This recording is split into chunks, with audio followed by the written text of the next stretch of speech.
Welcome back to the Baseball Coaching Network. I'm here with a good friend of mine by the name of Chase Lambin, who needs little to no introduction for those of you that have been around minor league baseball for the past couple of decades.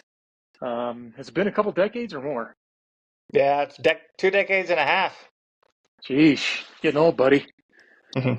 Getting old, just like me. Well, listen, Chase. Before we get started, I'll just say this: Chase is here because I value him as one of the most insightful and impactful coaches that I've ever been around, and he's got some amazing stories from his playing career. Chase is an incredible storyteller. He takes the cake on that one. So he's a good guest to have on. He's a family man. He's got an incredible family. Does a good job as a husband and as a father, and does a really good job of keeping his priorities in an industry where it's hard to do sometimes. And so that's another reason we want to have you on. But let's get into it. Chase, why don't you give our listeners just a little bit of background real quick, if you can, about your path as a player, and then we'll get into your path as a coach. Pretty standard high school player. Got to be good around my junior and senior year. Had a chance to play college baseball in junior college, and ended up being the most formative 2 years of my life. We went on and won 2 national championships with Tim Tadlock, who's now the head coach at Texas Tech. I went to Grayson County Junior College. I flourished and grew and was able to get a scholarship to the University of Texas for my junior year. Didn't quite work out. Had some injuries. Ended up transferring my senior year to Louisiana Lafayette and played every day at shortstop and had a good year and was able to get a scout's attention and sneak into the draft in the 34th round. Got $1,000 to sign and a plane ticket, and I parlayed that into a 13-year career with the Mets, Marlins, Twins, Nationals, Royals, and played some Major League Baseball in Japan. So was always an underdog. Was living and dying by every at bat and every season, and just sort of endeared myself to my coaches and teammates and created some versatility and had people had my back through the hard times, and I patched together some good times, and next thing you know I was 35 and still getting paid to play the game. So it was a wild ride. Yeah, hey, we've talked before about your time there, going from Grayson to UT and then on to Louisiana. And can you just talk a little bit, because there's so many coaches and players today that get hung up on where they're going to school, the D1 offer, the big D1, the mid-major, junior college is beneath me. Can you just talk for a couple minutes kind of about that process? Because I know it was really impactful and really formative.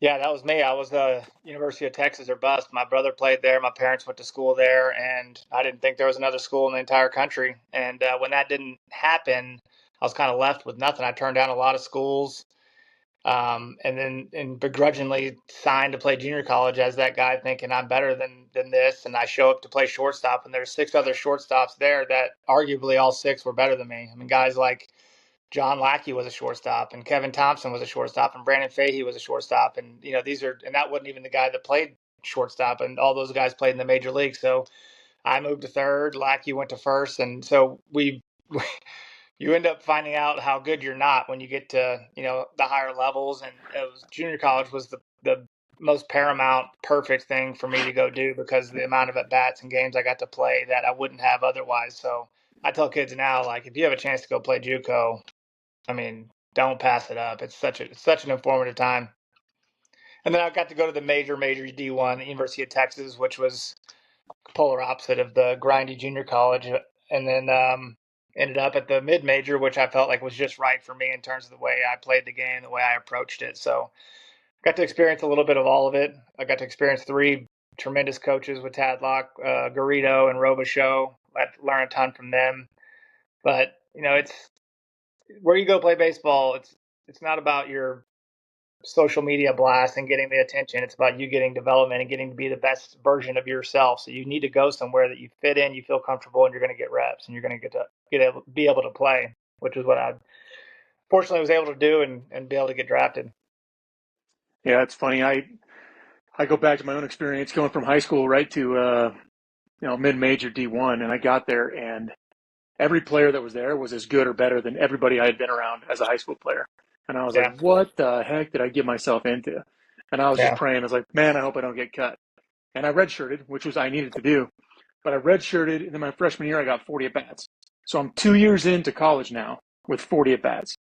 And if I'd gone to junior college, you talk about fall at bats, you talk about spring at bats. I mean, I'd come out with 800 at bats or something like that, which is the currency that we deal in to get players better. So Mhm. yeah, good insight. So talk a little bit, Chase, if you don't mind, about the coaching career, kind of how you got in, what that looked like when you started, and kind of where you're at today. So at the end, I was fully convinced I was going to the big leagues all the way up until, I'm playing independent ball at age 35 and my body's starting to break down. And it was literally for the first time, I was like, wait a minute, I'm not going to be a major leaguer. So I started putting out resumes and trying to, kind of thinking about what that would be like. And my last few years, I had become a bit of a mentor in the clubhouse to the younger players. And I was really enjoying that part of it, the taking kids under my wing and helping them get through the hard times. And like I was getting more out of their success than my success, I was like, okay, maybe I have a desire to do this. And there's just a lot of coaching that I had that I wish was different. I'm not going to throw my old coaches under the bus, but there's just a lot of things that I, needed to hear that I didn't hear. So I wanted to be the coach that was saying the things that, I would have liked to have heard when I was going through it. So just to be more of a transformational coach versus a transactional coach is what, I wanted to be that. So I wanted to see if I could cut down the learning curve for guys that, I figured it out or felt